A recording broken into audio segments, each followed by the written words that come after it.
అంటే అటువలే స్త్రీలారా మీరు మీ భర్తలకు లోబడి ఉండండి. మీరు ఎప్పుడైతే దేవునికి మీ భర్తలకి దేవుని ఎదుట నిందారహితమైన భక్తి చేస్తూ మీ భర్తలకు లోబడి ఉంటారో అప్పుడంట వాళ్ళకి వాక్యంతో కూడా పని లేదంట. ఏంటిది? అయ్యా ఏసే నిజదేవుడయ్యా, యేసు ప్రభువుని నమ్ముకోవాలయ్యా, నువ్వు రక్షించబడాలయ్యా, నువ్వు సన్నిధికి నడిపించబడాలయ్యా అని నువ్వు చెప్పాల్సిన అక్కరా లేదంట. వాక్యముతో పని లేకుండానే వారి భార్యల నడవడికిని బట్టి భర్తలు సన్నిధికి నడిపించబడవచ్చు కదా. ఎట్లా అంటే ప్రభువుకు వలె లోబడాలి అంటాడు ఇంకోసాట. ఎలా? దేవుని సన్నిధిలో దేవునికి మనం ఎంత విధేయత చూపించగలుగుతామో అదే విధేయత 1% అండి. ఏంటిది? 1% భర్తకు చూపిస్తే నువ్వు చెప్పిన మాట వినడా?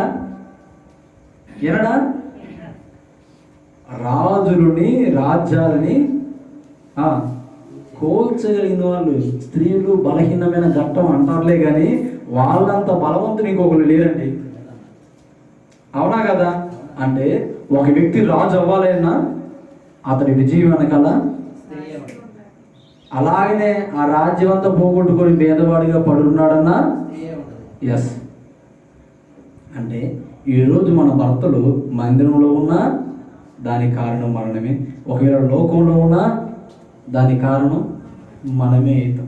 అయితే మొట్టమొదట మనం ఏం చేయాలి అంటే దేవునికి చూపించే విధేయతలో 1% భర్తకు చూపించాలి అంటాడు కదా. స్త్రీలారా మీరు మీ భర్తలను రక్షించుకుంటారో లేదో మీకేలా తెలియను. రక్షించుకోవాలని ఆశ లేదా? ఉంది, కానీ ఎందుకు రక్షించబడతలేదు అంటే ఎక్కడో మనం పప్పులో కాలేస్తున్నాం. ఏంటిది?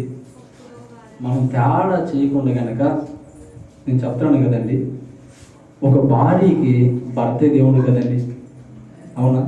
ఒక భర్తకి భార్యే దేవుడు. నాకు తెలిసినంత వాడికైతే దేవుడు ఏం చెప్తాడంటే స్త్రీలకి ఏం చెప్తాడు ఏమనంటే మీరు నాకు ఎంతగా లోపడుతున్నారో అంతగా లోపడండి. అలాగే భర్తలకి ఏం చెప్తారు తెలుసా?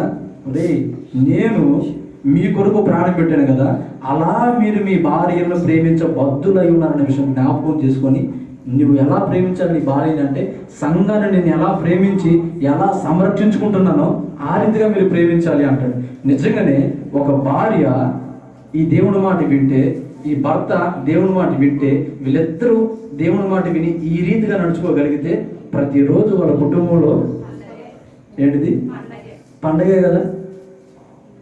అంటే సంవత్సరానికి వచ్చే పండుగ జరుపుకోవడం సంతోషమే కానీ దేవుడు అంటున్నాడు సంవత్సరానికి మీరు జరుపుకోవడం కాదు, ప్రతిరోజు పరలోకపు ఆనందాన్ని ఈ ధరణిలో మీరు అనుభవించాలని యేసయ్య ఆశపడుతూ ఉన్నాడు. అర్థమవుతుందా?